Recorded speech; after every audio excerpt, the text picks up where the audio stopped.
New update पाने के लिए सब्सक्राइब, लाइक और शेयर कीजिए हमारे यूट्यूब चैनल को। अब ये प्रसंग चल रहा है शंका समाधान, जो कि ये धार्मिक कार्यक्रम आस्था चैनल के ऊपर भक्तात्माओं के पास पहुंचा। एक भिन्न ज्ञान होने से ढेर सारी शंकाओं का होना स्वाभाविक है। भक्तात्माओं के बहुत ही प्यार भरे विनम्र भाव से शंका निवारण के लिए प्रसन्न आते हैं। एक भक्त ने पूछा कि आपने बताया कि जैसे भगवान श्री कृष्ण विष्णु अवतार हैं और उन्होंने राजा मोरध्वज के पुत्र ताम्रध्वज को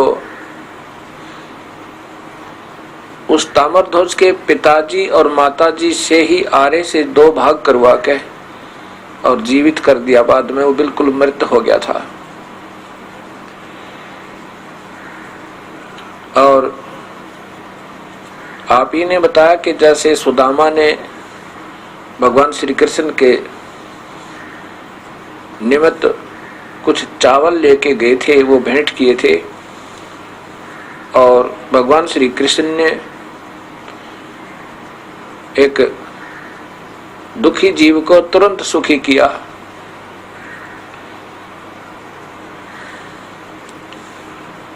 तो फिर कबीर साहब ने ऐसा न्यारा कौन सा कार्य कर दिया जिससे कि हम इनको श्री कृष्ण से भी सर्वशक्तिमान मान सके।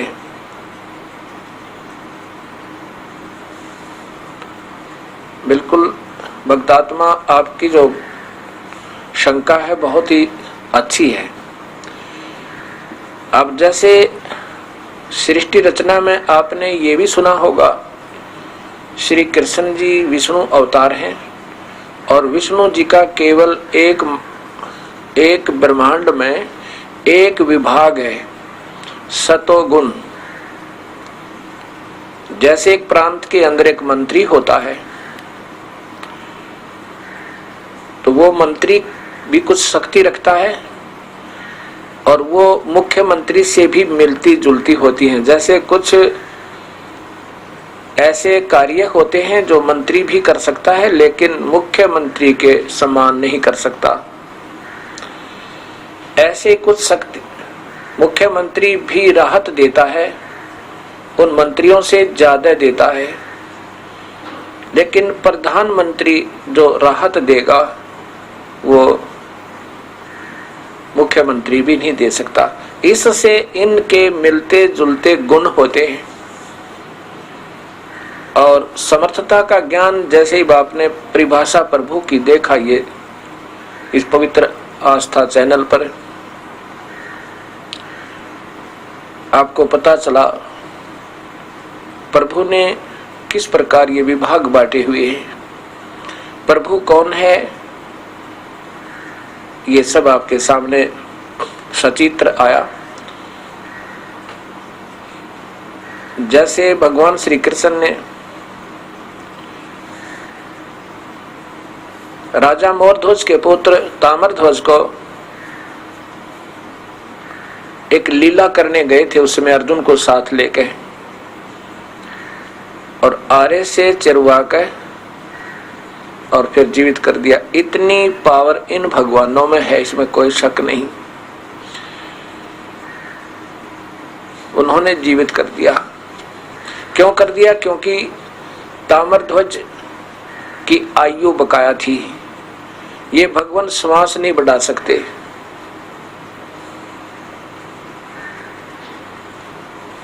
इतनी शक्ति इनके अंदर है कि ये ऐसे बिल्कुल टुकड़े टुकड़े हो गया हो उसको भी जीवित कर सकते हैं। जब तक इनके श्वास हैं ये श्वास नहीं बढ़ा सकते। और कबीर परमेश्वर श्वास भी बढ़ा सकता। श्वास मीन आयु बढ़ा सकता है, उनका जीवन बढ़ा सकता है। ये जीवन नहीं बढ़ा सकते। जैसे महाभारत के युद्ध में अभिमन्यु चक्रव्यूह के अंदर वीर गति को प्राप्त होता है।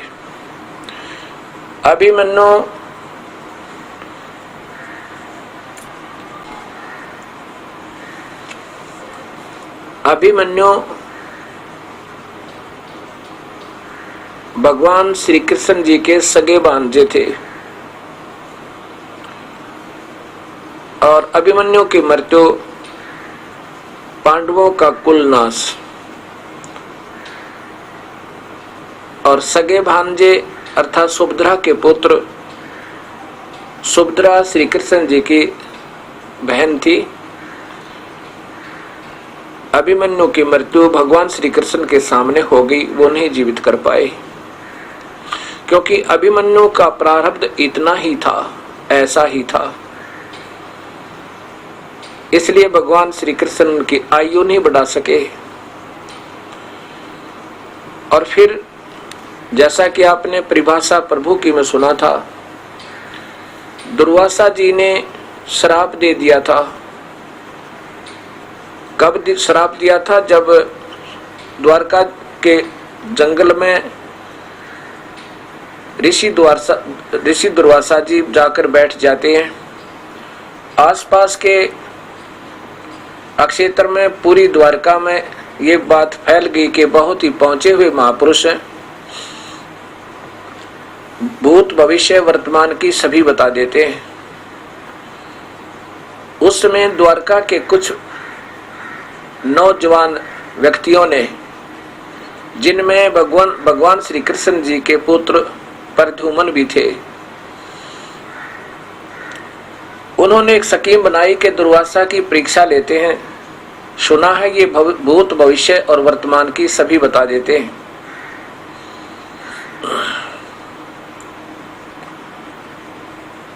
उन्होंने क्या किया? भगवान श्री कृष्ण के पुत्र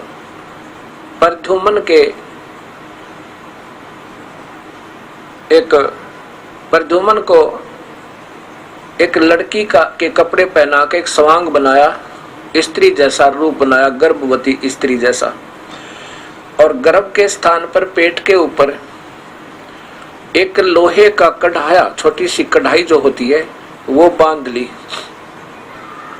उसके ऊपर छोटे छोटे गूतड़ यानी लोगड़ वगैरह लगा कर रुई, और ऊपर से कपड़ा बांध के और ऊपर से औरतों वाले कपड़े पहना दिए।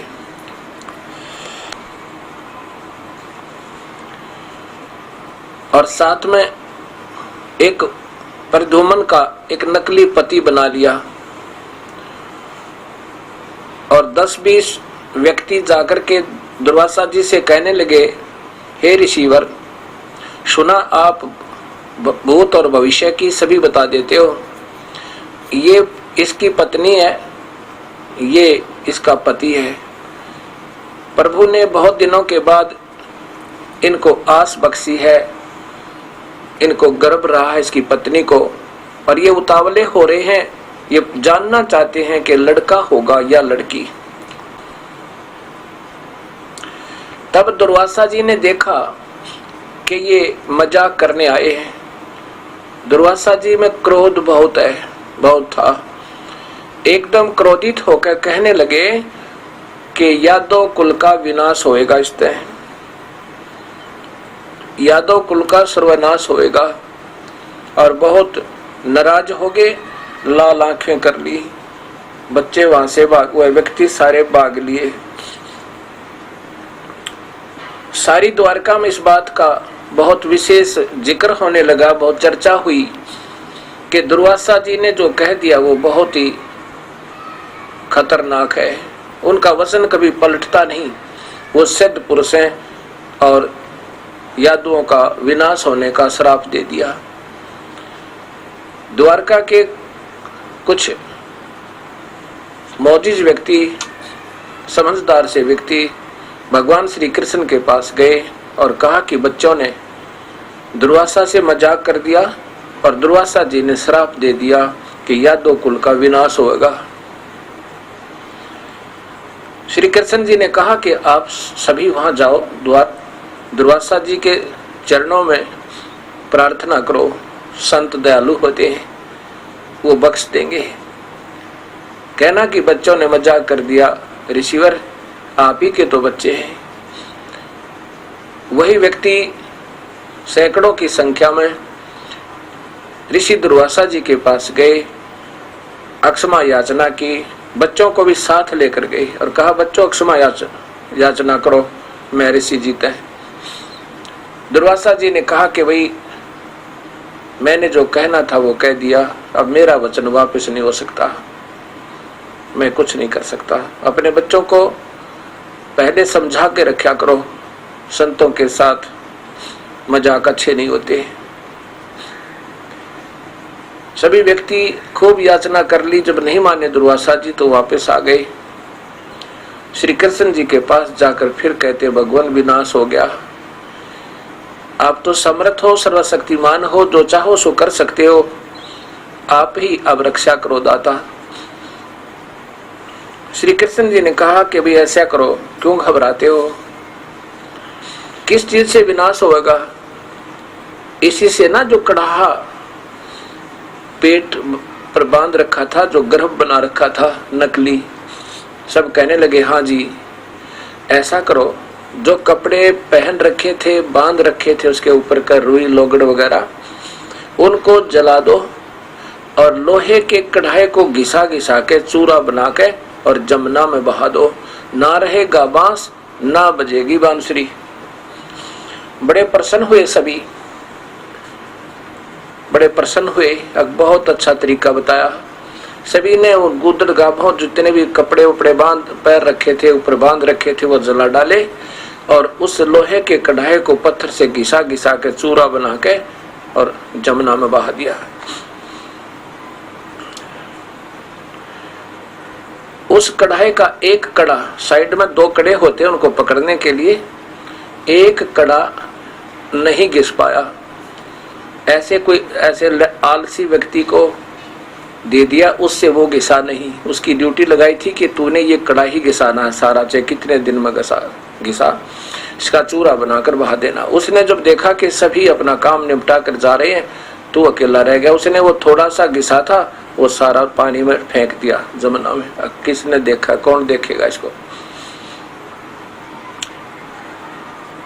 अब वो कड़ा जो था घिसने से चमकीला हो गया था, लोहे का कड़ा, वो कढ़ाई का लोहे का कड़ा। तो उधर से जब वो चमकीला हो गया तो जो ही उसने पानी में डाला, एक मछली ने खा लिया, कोई खाद्य पदार्थ समझ के। कुछ दिनों के बाद क्या होता है, एक शिकारी ने वहां, वो मछियारे ने जाल डाला, उसमें मच्छी पकड़ी, मच्छी को काटा तो उसके अंदर से एक सफेद वो धातु जैसा चमकीला कड़ा निकला। उसने पहले सुनार को दिखाया, सुनार ने कहा कि ये तो लोहा है, बहुत अच्छा इस्पात है। लोहार के पास लेके गया, उसे कहा कि इसका तो क्या बना सकता है? लोहार ने कहा कि जो इसका बन सकता है वो बना दूंगा। शिकारी भी था वो जो मछियारा था, उसने कहा कि मेरा एक तीर है, उस तीर के आगे का एरो बना दे और नोकीला हिस्सा, और जहर में बुझा कर बनाना। उसने कहा, लोहार ने, बहुत अच्छा, ऐसा ही कर दिया। कुछ दिनों के बाद क्या होता है, द्वारका के अंदर यादवों का आपस में कहा सुनी होने शुरू होगी। रोज लड़ाई झगड़े होने लग गए, आपस में एक दूसरे की हत्या भी करने लगे। सभी सियाने सियाने बुजुर्ग व्यक्ति फिर इकट्ठे होकर भगवान श्री कृष्ण जी के पास गए। उनसे कहा, भगवान न जाने नगरी का कौन सा पाप उदय हो गया, किसी ने किसी का बोल नहीं सवा रहा है, जरा सा बोलते ही आपस में लड़ने और मरने को तैयार हो जाते हैं, कुछ समाधान बताओ दाता। श्री कृष्ण जी ने कहा कि भी तुम्हारे ऊपर दुर्वासा जी का दिया हुआ श्राप प्रभावी हो गया। और ऐसा करो, तो सभी ने बताया कि पूछा कि भगवान को समाधान बताओ। श्री कृष्ण जी ने कहा तुम ऐसा करो, सभी नर केवल मेल जितने भी यादव हो सारे के सारे जमुना में स्नान करके आओ। प्रभास क्षेत्र में जहां पर वो कढ़ा घिसा के चूरा बना के जमुना में डाला था, उस चूरे के घास उग गया, उस चूरे से घास उग गया और उस घास के इतने तीखे पत्ते हो गए जैसे आपने कुसा देखी हो, कुसा डाब।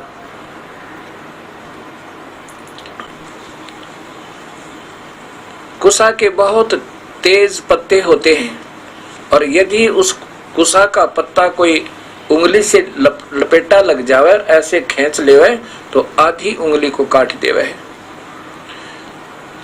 वो ऐसे जैसे ईख शुगर कैन होता है, इस तरह के पत्ते, चौड़े चौड़े पत्ते का वो घास उग गया उस कढ़ाई के चूरे तय, लोहे के चूर्ण तय।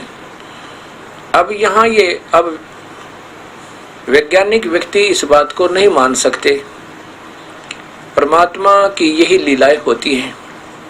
प्रभु उसी को कहते हैं जो ना चाहे क्या कर दे, जो चाहे सो कर दे। और ऐसी सिद्धियां होती हैं। तो ऐसा वो घास उग गया। सभी यादव स्नान करने के लिए उस क्षेत्र में पहुंच गए जहां पर वो चूरा डाला था कढ़ाई का। सब बच्चों को भी ले गए, नवजात शिशुओं को भी ले गए साथ के, कहीं किसी पर श्राप ना रह जा, किसी पर ये साप ना रह जा। अपने बच्चों को, छोटे छोटे बच्चों को, मतलब नर को सब ले गए। वहां जाकर के आपस में फिर कहा सुनी शुरू होगी, छोटी छोटी बातें, गाली गलोच, क्योंकि पहले से उनका मन मुटाव चल ही रहा था। वहां फिर मुक्का मुक्का एक दूसरे को मारने लगे। वो घास उखाड़े जो उस चूर्ण से उगा था, लंबा लंबा, उसको उखाड़े ऐसे मार दे, गर्दन के चारों तरफ ऐसे लपेटा आवर, ऐसे खींचते, दो टुकड़े हो जा, गर्दन कट के धड़ से अलग हो जावे। ऐसे 56 करोड़ यादव, जिसमें भगवान श्री कृष्ण के पुत्र और पौत्र भी विनाश में आए। वहां पर भगवान श्री कृष्ण उनकी रक्षा नहीं कर पाए। ये काल का जाल है। इन प्यारी आत्माओं को श्री कृष्ण अर्थात भगवान विष्णु, ब्रह्मा, शिव को भी ये धोखे में रखा है, अपना उल्लू सीधा कर लेता है, इन्हीं से तप करवाता है, इनको एटम बम बना लेता है और फिर स्वयं उसका प्रयोग करता है। जैसे दुर्वासा जी ने वेदों को पढ़ा और वेदों में पाया कि ओम नाम का जाप और खूब ध्यान यज्ञ करे, क्योंकि वेदों में ऐसा लिखा है कि चौथे यज्ञ जो है वो ध्यान यज्ञ है। और ध्यान यज्ञ जब व्यक्ति करता है तो उसको अन्य यज्ञ नहीं करनी पड़ती, क्योंकि चौथे आश्रम में जब ये प्राणी पहुंच जाता है उसमें ना तो ये द्रव्य यज्ञ कर सकता, ना हवन यज्ञ कर सकता, क्योंकि उसमें घर से बाहर चले जाते थे, वानप्रस्थ हो जाते थे। ऐसा मनु जी ने ये इस जीवन को 4 हिस्सों में बांट दिया था। तो उसमें उनके पास कोई ऐसा द्रव्य नहीं होता था, धन नहीं होता था जिससे वो ये भंडारा आदि कर सके, धर्म यज्ञ कर सके, हवन कर सके, इसलिए वो ज्यादातर ध्यान लगाते थे। ऐसे दुर्वासा जी ने मेडिटेशन करके, ध्यान कर ओम नाम का जाप जप के और ओम नाम का जाप पूर्ण परमात्मा का समझ गए, क्योंकि वेदों में यही एक अधूरापन छोड़ा है महिमा तो गाई है पूर्ण परमात्मा की कि उसकी भक्ति करनी चाहिए, अन्य भक्ति नहीं करे। और अन्य उस परमात्मा की भक्ति छोड़कर नीचे की भक्ति करते हैं, ब्रह्म और पार ब्रह्म की, उनको आत्मघाती लिखा है, आत्म हनय, यजुर्वेद के 40वें अध्याय में। और उनसे नीचे की तीनों गुणों ब्रह्मा विष्णु महेश से लेकर नीचे तक की जो करता है वो तो सीधे ही अक्षणिक सुख पाकर तुरंत ही 84 लाख दुनियों में आ जाते हैं। ऐसा गीता जी में भी प्रमाण है 7वें अध्याय के अंदर। इसलिए 7वें अध्याय का 18वें श्लोक में लिखा है कि अर्जुन, ये ज्ञानी आत्मा जिन्होंने ये ज्ञान हुआ कि एक प्रभु की भक्ति करे और नहीं करे किसी की, तीनों गुणों की, रजगुण ब्रह्मा, सतगुण विष्णु, तम गुण शिव जी, और इनसे नीचे की कोई भक्ति देवी देवताओं की ठीक करे, वो तो ज्ञानी हुआ। और ज्ञानी को मैं बहुत प्रिय हूं क्योंकि उसको ज्ञान हो गया कि एक प्रभु की भक्ति करनी चाहिए, इसलिए वो मेरी भक्ति करते हैं।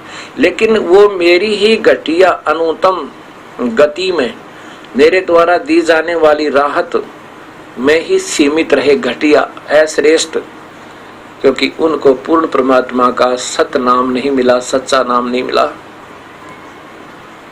ऐसा इससे ये भी सिद्ध होता है।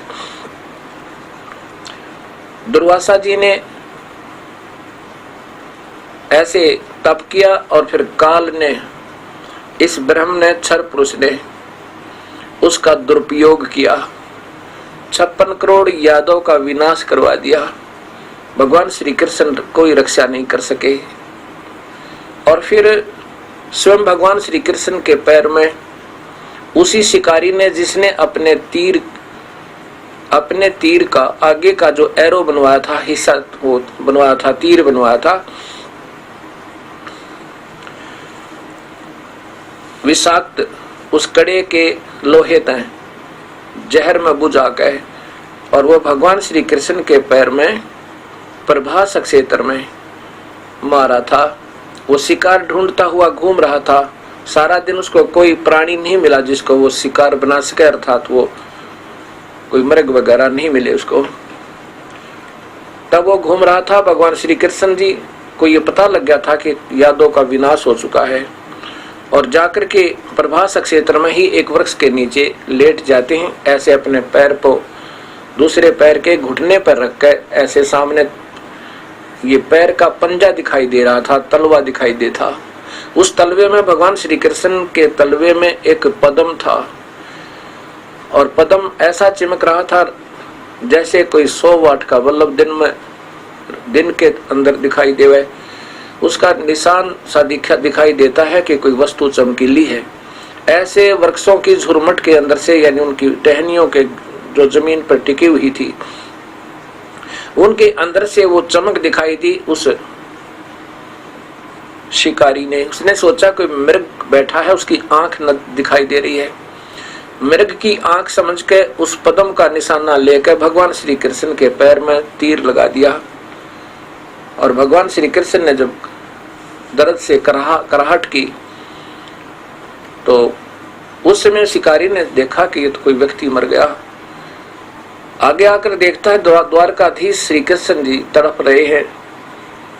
जब चरणों में गिर के वो बहेलिया,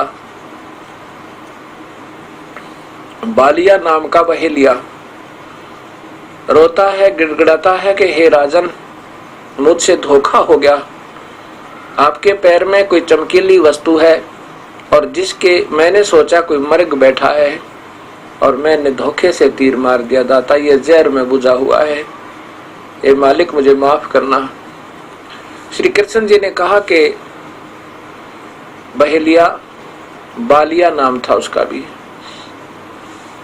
बालिया, तेरा और मेरा ये कोई पिछले जन्म का हिसाब है भाई, अब मैं बराबर कर चला। उस समय वो शिकारी कहता है, भगवान आप द्वारका के राजा, मैं एक जंगली व्यक्ति, गरीब व्यक्ति, आपका और मेरा क्या हिसाब था। श्री कृष्ण जी ने कहा कि पिछले त्रेता युग में आप तो थे सुग्रीव के भाई बाली, और मैं था रामचंद्र, दशरथ पुत्र रामचंद्र, और उस समय मैंने आपको एक वृक्ष की ओट लेकर मारा था, आपका वध किया था। तब आपने पूछा था कि ये मेरा बदला कब दोगे, आपने धोखा किया मेरे साथ। तब मैंने ये वायदा किया था कि द्वापर युग में इसका बदला दूंगा, और अब भाई मैं अपना बदला दे चुका हूं। अब यहां विचार कीजिएगा भक्तात्माओं, ये काल जो है ये सभी को यूं नचा रहा है। जैसे ब्रह्मा जी से कहा था कि तप करो, कमल के फूल पर बैठकर 1000 वर्षों तक तप किया, फिर तप करवा के इसमें सिद्धि बरती, एटम बम बना लिया, और फिर कहा सृष्टि रचो। हमारे ही से सारे क्रिया करवाता है और स्वयं आनंद लेता है, अपना स्वार्थ पूरा करता है। हम बच्चे उत्पन्न करते हैं, इनकी परवरिश में सारा जीवन लगाते हैं, और ये बैठकर खा जाता है। इस काल का ऐसा जाल है जैसे कसाई बकरे पालता है। वो क्या करता है, उन बकरों के लिए नर और मादा दोनों प्रकार के उसमें वो बकरे और बकरियां छोड़ देता है। एक लंबा चौड़ा स्थान बना कर उसमें पानी भी रख देता है, पानी भी का जो तालाब बना देता है छोटा सा, और उनको चारा चराता है। जब वो कसाई उन पशुओं के, उन बकरे और बकरियों के उस स्थान पर जाता है जहां उनको बंद किया होता है, और उनको चारा चराता है, उनको पानी पिलाता है, धूप से छाया में खड़े करता है, तो वो सोचते हैं कि हमारा मालिक बहुत दयालु है, हमारे को कितनी सुविधा दे रखी है। जब वो कसाई देखता है बकरे को ऐसे देखकर, ऐसे देखता है, तो वो बकरे उससे प्यार करते हैं, ऐसे जीभ से चाटते हैं उसको, ये सोचकर कितना कृपालु हमारा मालिक है, हमारे लिए चारा डाल रखा, हमारे लिए सारी छाया बना रखी, हमारे लिए जल बना रखा, जल का व्यवस्था कर रखी। और वो कसाई देख रहा होता है ये कितने किलो का हो गया, कितना मांस हो गया, कितने किलो वजन हो गया होगा, और कितने रुपए का ये बिकेगा।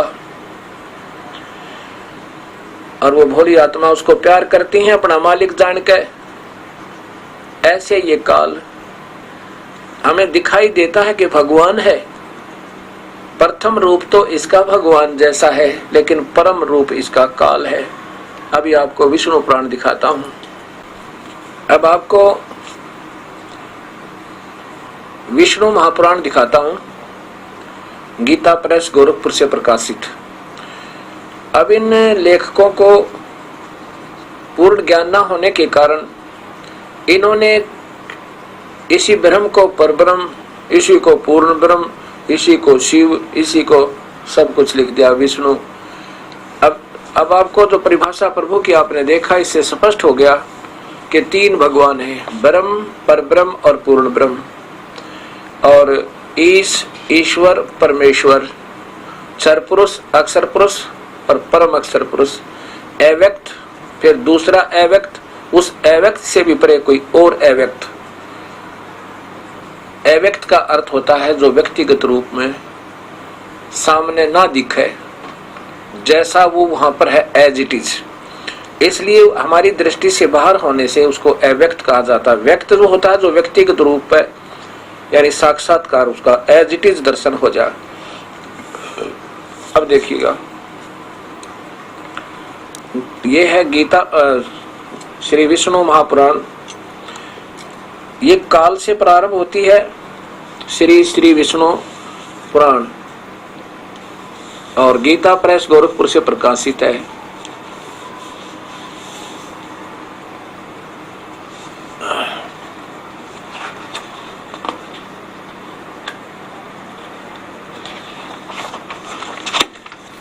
इनके लेखक हैं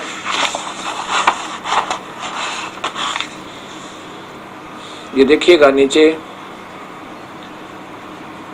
श्री अनुवादक हैं श्री मणिलाल गुप्त और गीता प्रेस गोरखपुर से प्रकाशित है।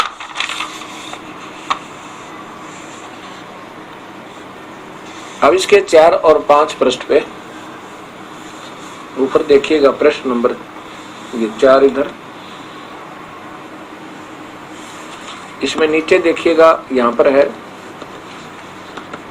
ये तो संस्कृत हिंदी है इसकी। यहाँ लिखा है कि परब्रह्म का प्रथम रूप पुरुष, पुरुष माने भगवान, अव्यक्त और व्यक्त, ये तो अपने हिसाब से लिख रही है, अव्यक्त और व्यक्त इसके अन्य रूप हैं तथा काल उसका परम रूप है। पहला तो भगवान जैसा दिखे, प्रभु जैसा, लेकिन उसका परम रूप काल है। ये परम रूप, वास्तविक रूप काल है, जो कहता अर्जुन ये मेरा परम रूप है। नीचे देखिए, भगवान विष्णु जो व्यक्त, वह तो परब्रह्म कह रहे थे, अब विष्णु, भगवान विष्णु जो व्यक्त अव्यक्त पुरुष काल रूप से स्थित है, इसे इनकी बालवत क्रीड़ा ही समझो। और यहां देखिएगा, हे द्विज, काल रूप भगवान अनादि हैं, इनका अंत नहीं है, इसलिए संसार की उत्पत्ति, स्थिति, प्रलय भी कभी नहीं रुकते। पुरुष के प्रकृति से पृथक हो जाने पर विष्णु भगवान का काल रूप परिवर्तित होता है। सीधा सा लिखा है, जब ये प्रकृति का अपनी पत्नी के साथ ब्रह्मलोक में रहता है, उससे अलग हो जाता है, तभी अपने वास्तविक रूप में हो जाता है। देख लो, हे मैत्रेय, प्रलय काल में प्रधान के समय साम्यावस्था में स्थित हो जाने पर और पुरुष के प्रकृति से पृथक हो जाने पर विष्णु भगवान का काल रूप परिवर्तित होता है। नीचे देखो, ब्रह्मादि समस्त ईश्वरों के ईश्वर, ब्रह्मादि, ब्रह्मा विष्णु महेश के भी पिता हैं ये। विष्णु ही समष्टि, व्यष्टि, ब्रह्मादि जीव रूप तथा महत रूप से स्थित है। अब यहाँ देखना होगा भक्त समाज ने कि ये जितनी भी पुराण है पहले काल से प्रारंभ होती हैं, चाहे वो शिव पुराण है चाहे विष्णु पुराण है। और इसमें स्पष्ट लिखा है कि उस काल का प्रथम तो पुरुष रूप है और वास्तव उसका रूप काल है।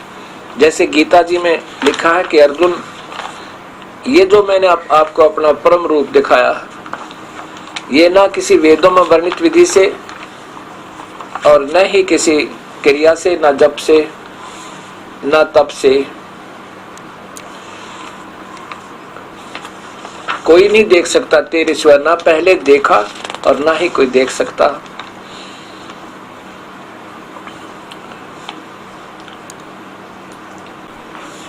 इसी का प्रमाण आपको शिव पुराण में देता हूं, गीता प्रेस गोरखपुर से प्रकाशित।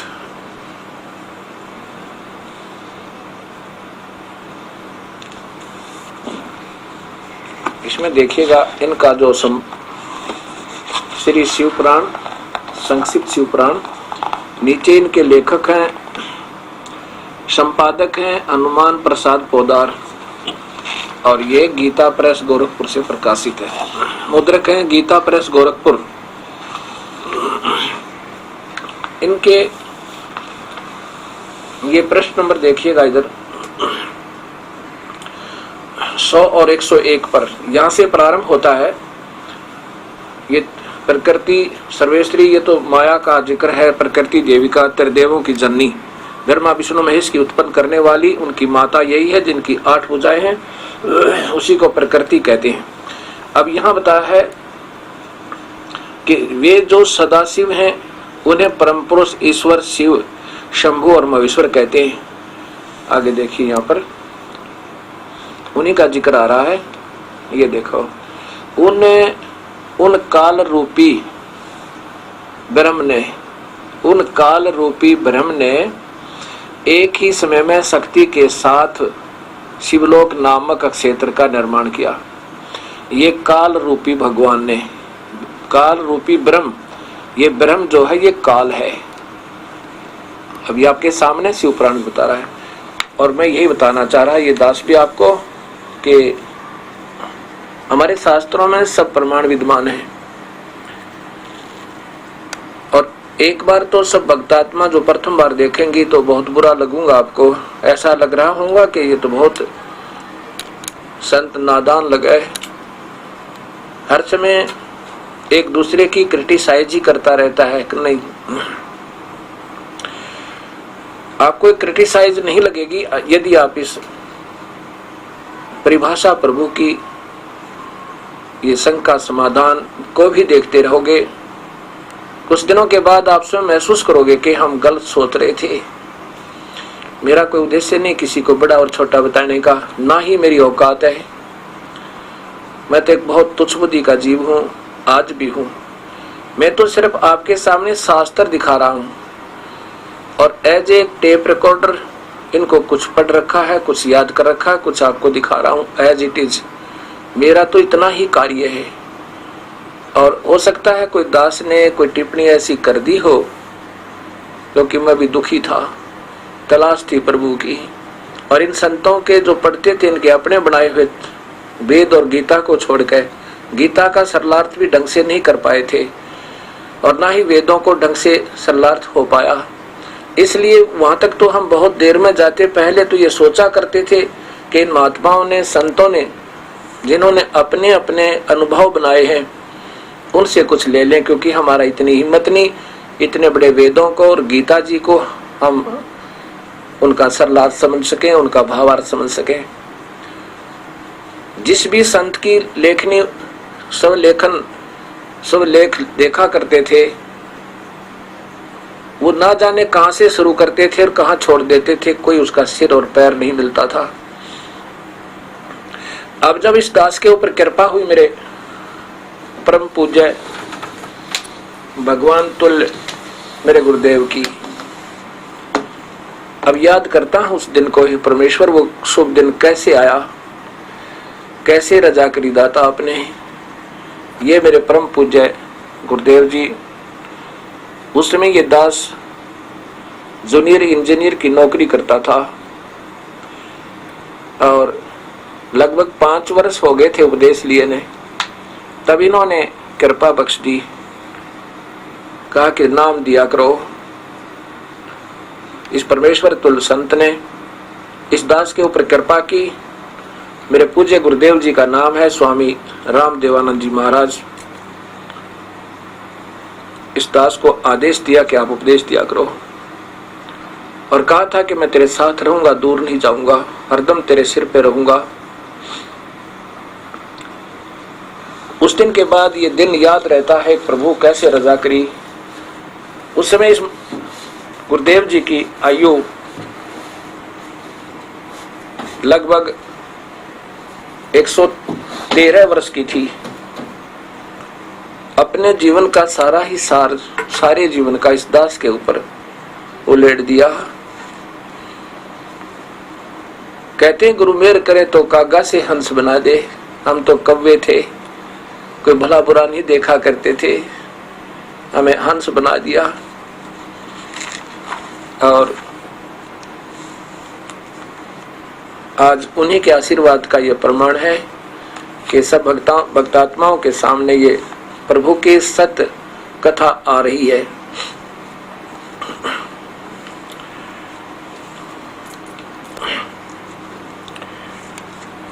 अब जो बता रहा था आपको कि काल जो है सबको नचा रहा है, ब्रह्मा विष्णु महेश को भी नहीं बख्श रखा इसने। अब जैसे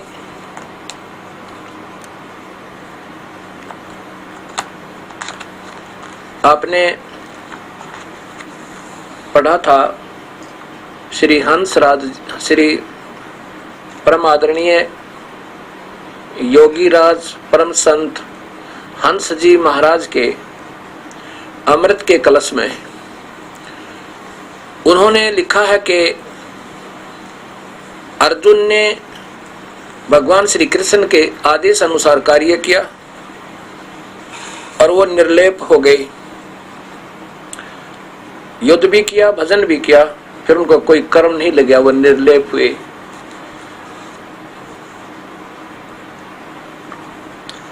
अब क्योंकि गीता जी में लिखा है कि अर्जुन तू युद्ध कर ले, तुझे पाप नहीं लगेंगे।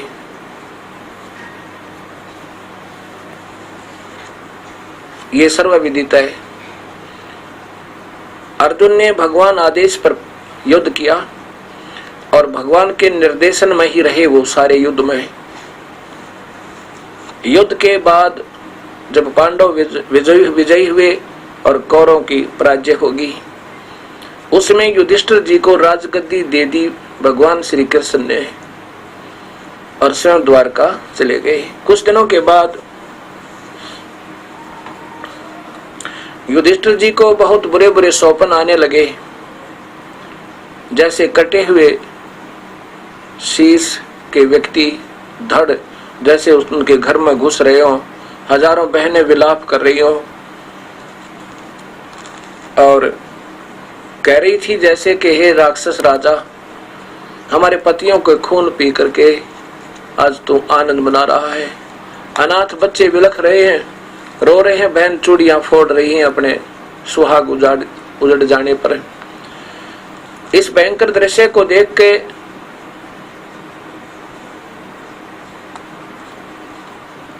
युधिष्ठिर जी बेचैन होकर बैठ जाते हैं। द्रौपदी ने देखा और पूछा कि क्या कारण है आपकी बेचैनी का। नहीं बताया, कहा आप सो जाओ, कोई ऐसी बात नहीं, राजकाज में ऐसे ही चलता रहता है। 2 दिन 3 दिन 4 दिन जब द्रौपदी ने देखा और उसका कोई कारण नहीं जान पाई, तब अर्जुन से कहा और चारों पांडवों से कहा कि तुम्हारे भैया पर कोई आपत्ति है, वो बताना नहीं चाह रहे, उनको कोई समस्या है, आप पूछो, नहीं तो वो ना खाना खा रहे हैं ना ढंग से सो रहे हैं, वो हानि हो जाएगी, वो मर सकते हैं। चारों पांडवों ने जाकर के कहा युधिष्ठिर जी से कि भैया क्या आप हमें अपना भाई नहीं मानते। युधिष्ठिर ने कहा ऐसा कैसे कहा आपने कि मैं आपको अपना भाई नहीं मानता। युधिष्ठिर के मन में आया कि कहीं मैं राजगद्दी पर बैठा हूं, कहीं भाइयों के मन में ये ना आ गई हो कि मैंने इनको अनदेखा करना शुरू कर दिया है। आंखों में पानी भर कर युधिष्ठिर कहता है कि क्या बात है अर्जुन, भीम, नकुल और सहदेव, क्या मेरे प्यार में कोई फर्क पड़ गया आपके प्रति। उन्होंने कहा नहीं, प्यार तो आपका बढ़ गया और ज्यादा हमारे प्रति, परंतु आप रात को सो नहीं रहे, हमारे को द्रौपदी ने बताया है, और ना ढंग से खाना खा रहे हो, ये कारण क्या है बेचैनी का। यदि आप हमें नहीं बताओगे तो आप हमें अपना भाई नहीं मानते, हमसे कुछ छुपाए रहते हो। युधिष्ठिर ने सोचा था कि मैं तो दुखी हूं, क्यों भैया, बच्चों को भी दुखी किया अपने छोटे भाइयों को, अब क्या बताऊं इनको। फिर बताना पड़ा विवश होकर, कहा भैया क्या बताऊं, ऐसे बुरे बुरे स्वप्न आते हैं जैसे बगैर सिर के बगैर शीश के धड़ धड़ अपने घर में घुस रहे हैं, जबरदस्ती हाहाकार मची हुई है, बहनें अपनी चूड़ियां फोड़ रही हैं, अनाथ बच्चे अपने पिता को जो फौज में थे उनको याद करके रो रहे हों, और उनकी माताएं उन वीरगति को प्राप्त सैनिकों की पत्नियां कह रही हों कि क्या मिल गया राक्षस राजा, तूने हमारे पतियों का खून पी के, भी मेरा बेचैनी बहुत होगी, मैं बहुत दुखी हूं। तब सभी ने एक राय बनाई कि भगवान श्री कृष्ण अपने गुरुदेव हैं, क्योंकि द्रोणाचार्य जो था उसके अंदर पक्षपात का रवैया देखकर उन्होंने श्री कृष्ण जी को अपना गुरु बना लिया था। कहा कि चलो श्री कृष्ण जी के पास द्वारका चलते हैं, उनसे कारण भी और समाधान भी पूछेंगे, वो तो जान ही जान है।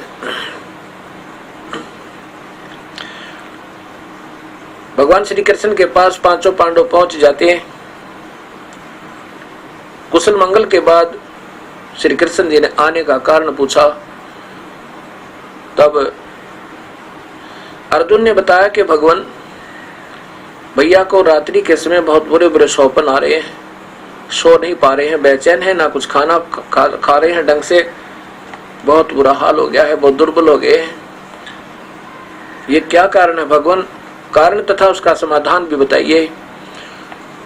श्री कृष्ण जी ने कहा कि जो युद्ध में तुमने पाप किए हैं, बंधुघात किया, वो तुम्हें दुखदाई हो रहा है। अब अर्जुन को इस बात का बड़ा धक्का लगा कि जब गीता जी का ज्ञान मुझे दे रहे थे उस समय कह रहे थे प्रभु कि तुझे कोई पाप नहीं लगेगा अर्जुन, तू तो निमित्त बन जा और युद्ध कर ले। और अब भगवान कह रहे हैं कि युद्ध में किए हुए पाप तुम्हें दुखी कर रहे हैं। एकदम अर्जुन हक्का बक्का रह गया कि आज भगवान क्या कर रहे हैं, लेकिन उस समय नहीं बोल पाया, जुबान नहीं खुली उसकी। क्यों नहीं खुली? इसलिए कि यदि मैं अब पूछूंगा भगवंत कि आप युद्ध के दौरान उस गीता जी का ज्ञान देते समय क्या कह रहे थे भगवान? कह रहे थे कि आपको पाप नहीं लगेगा अर्जुन, तो युद्ध कर ले, मैंने तो ये सब मार रखे हैं, तू ना लड़ेगा तो भी मैंने मार देना है, ये तो मैंने पहले ही मार रखे हैं, चिंता ना करें। इस डर से नहीं बोले कि भैया ये सोचेगा युधिष्ठिर के।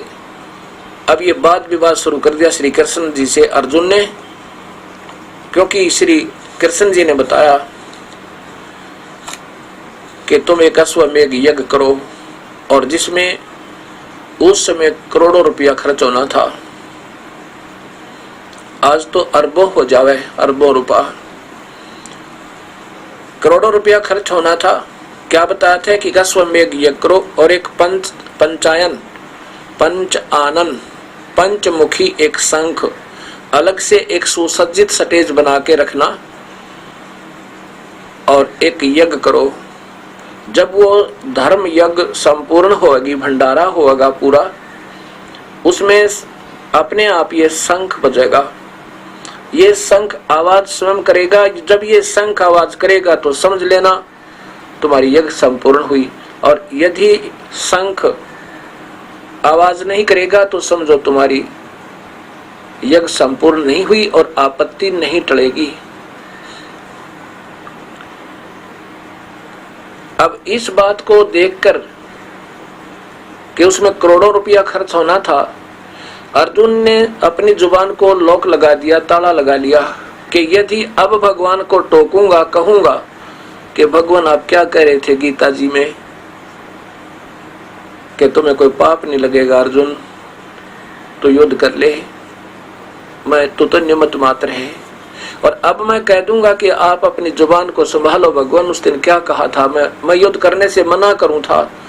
अर्जुन ने कह दिया था कि भगवान हम भिक्षा मांग करके अपना गुजारा कर लेंगे, युद्ध नहीं करूंगा। मैं चाहता हूं कि ये दुर्योधन मुझे निहत्थे को मार डाले और मेरी मृत्यु, ये महाभारत का अनर्थ बच जाना।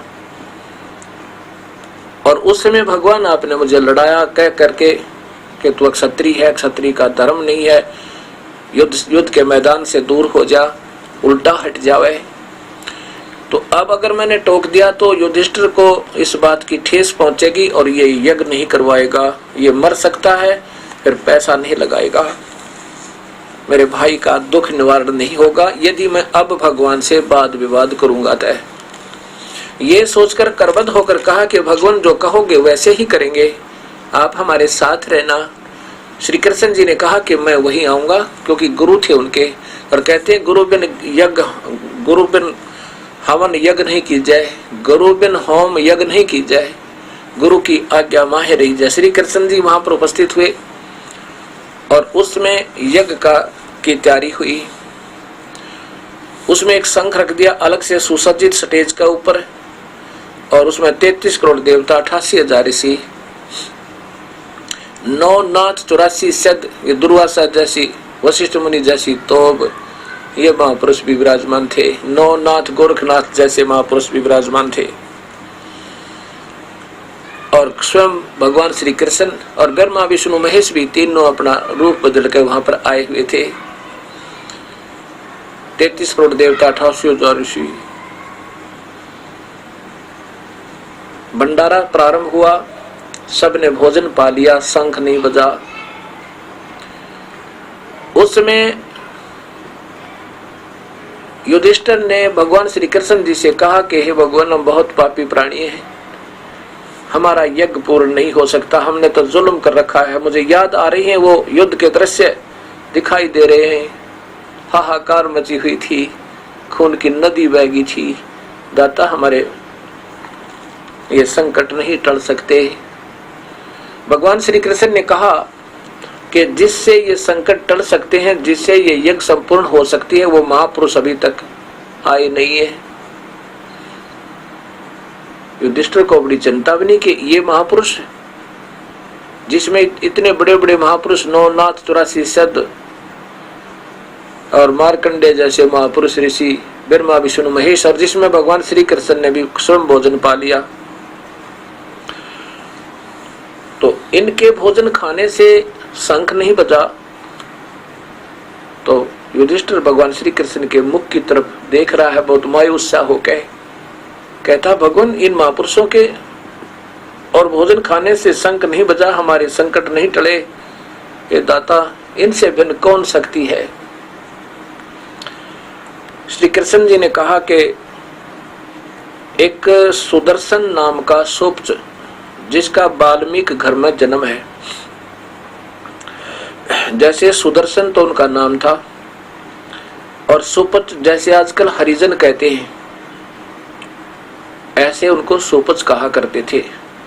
और वाल्मीकि बंगी के घर में, उसको हरियाणा में चूड़ा कह देते हैं, एक जाति होती है, उस वाल्मीकि जाति में उस सुदर्शन जी का जन्म था। और उसमें कबीर परमेश्वर करुणा में नाम से आए हुए थे द्वापर युग में। और वो हंस आत्मा, वो प्यारी आत्मा सुदर्शन जी, वो वाल्मीकि नहीं जिसने रामायण लिखी थी, उसके बाद तो वाल्मीकि जाति का उत्थान हुआ था। वो सुदर्शन जी कबीर परमात्मा यानी मुनिंद उस करुणामय जी के शिष्य थे, और पूर्ण परमात्मा का ये 3 नाम की भक्ति किया करते थे।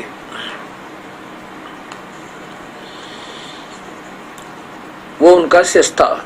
भगवान श्री कृष्ण ने मालूम था, ये कभी झूठ नहीं बोला करते, ये सच बताते हैं, और बाकी ये काल के अधीन है, वो क्रियाएं काल फिर अपने हिसाब से करवाता रहता है।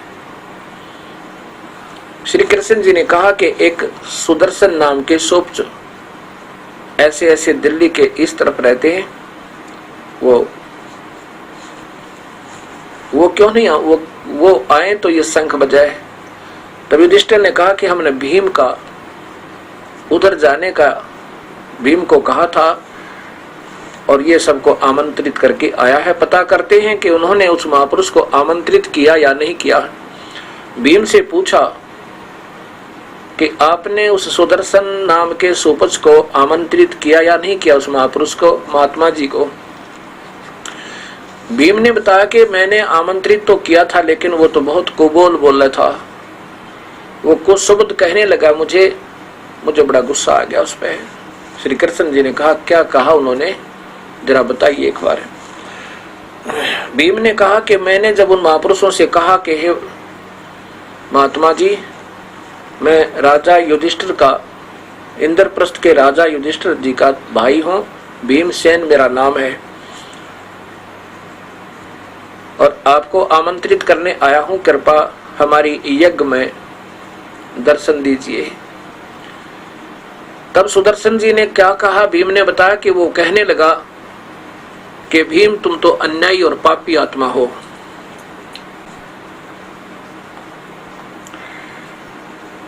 तुमने तो इतना जुल्म किया हुआ है महाभारत के अंदर, करोड़ों बहनों को विधवा किया, करोड़ों बच्चों को अनाथ कर दिया। उन बहनों की आंसू नहीं सूखी है अभी तक अपने पतियों की याद में। उन अनाथ बच्चों को अभी तक अपने पिता की आने की उम्मीद है, पापा आएंगे, हमारे लिए वस्त्र लाएंगे, हमारे लिए केले लाएंगे। उन बच्चों की ये मासूम बातें सुनकर वो उनकी माएं बार बार रो रही हैं, टक्कर मार रही हैं, और तुम मौज मार रहे हो, तुम्हारे पाप के अन्न को जो खाएगा सीधा नरक जाएगा। और यदि मुझे बुलाना है, सुदर्शन जी कहते हैं, तो 100 अश्वमेघ यज्ञ जो तू आज कर रहे हो तुम, ऐसी ऐसी अगर यदि तुमने 100 अश्वमेघ यज्ञ कर रखी हो, उनका पुण्य मुझे दे दे, संकल्प कर दे, तब तुम्हारे यहाँ जाकर के मैं आहार करूं, अन्यथा नहीं करूं। तुम तो पाप आत्मा हो, तुम्हारे लिए तो नरक भी अलग बनाएगा भगवान धर्मराज। तो श्री कृष्ण बोले आपने क्या कहा, फिर उनके प्रति उत्तर में वो भी बताना जरा। भीम जी ने कहा कि मैंने आपका डर लगा नहीं तो उसको कूट देता। मैंने उसको कहा कि आना है, तेरी इच्छा ना आना तो मत आना। श्री कृष्ण जी ने कहा कि नादान संतों को ऐसे नहीं बोला करते, आपने मुझे बताना था कि इसका समाधान करते कुछ। ऐसा जो तूने कहा है तो भी तू पाप का भागी हो गया। संतों की बातों को सुनकर और अपना श्रद्धा से आ जाना चाहिए। आपको स्वीकार्य है तो ठीक है, नहीं तो वाद विवाद नहीं करना चाहिए। श्री कृष्ण जी ने कहा कि चलो मेरे साथ, आज तुम्हारा काम उन्हीं उसी महापुरुष से पूर्ण होगा, अन्यथा इस पृथ्वी पर कोई है नहीं जो इस तुम्हारे इस कार्य को पूरा कर दे। अब कहते हैं ना, मरता क्या नहीं करता। पांचों पांडव, छठे कृष्ण भगवान और लेकर रथ पहुंच गए। 1 किलोमीटर की दूरी पर रथ रोक दिया। भगवान श्री कृष्ण ने कहा कि सब जूते उतार के रथ में रख दो और नंगे पैर चलो उस महापुरुष के पास। उस दिन क्या लीला होती है कि कबीर परमेश्वर करुणा में नाम से आए हुए थे। उन्होंने क्या किया, अपनी गुप्त प्रेरणा से सुदर्शन जी को कहीं और भेज दिया 15-20 दिन के लिए। ऐसा मन में आया कि चलो आज इधर घूम के आते हैं, कहीं दूर चले गए रिश्तेदारी में। और उधर से कबीर परमेश्वर करुणामय जी उस अपने प्यारे हंस आत्मा का रूप बनाकर उसी कुटिया में झोपड़ी में विराजमान हो गए। श्री कृष्ण जी और पांचों पांडव जब वहां पर पहुंचे, श्री कृष्ण जी ने दंडवत प्रणाम किया कबीर परमेश्वर को, जो सुपत रूप में, सुदर्शन रूप में अपने कुटिया में विराजमान थे झोपड़ी में। पांचों पांडव ने भी किया। जब श्री कृष्ण जी ने दंडवत किया तो पांचों पांडव ने भी दंडवत किया।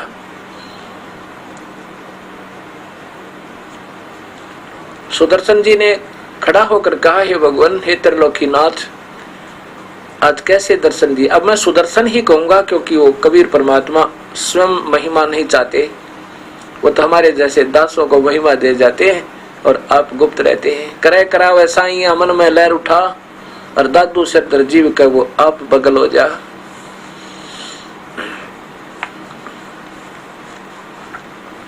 कहा कि हे त्रिलोकीनाथ, कैसे दर्शन दिया आज गरीब झोपड़ी पे।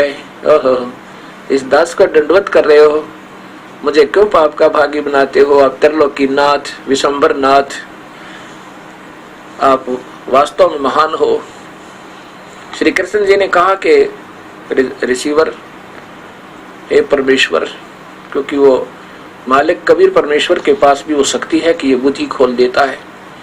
ऐसे ही जब तक काल की रेंज में होते हैं तो गीता में लिखा है कि सब व्यक्तियों की बुद्धि ज्ञान मेरे हाथ में है, जब चाहे मैं ज्ञान भर दूं, जब चाहे मैं अज्ञान अंधेरा भर दूं। तब कबीर साहब ने उनका ज्ञान खोल दिया और सामने देखे वो परमेश्वर तुल दिखाई दिए। तब श्री कृष्ण भगवान ने कहा था, हे सृजनहार,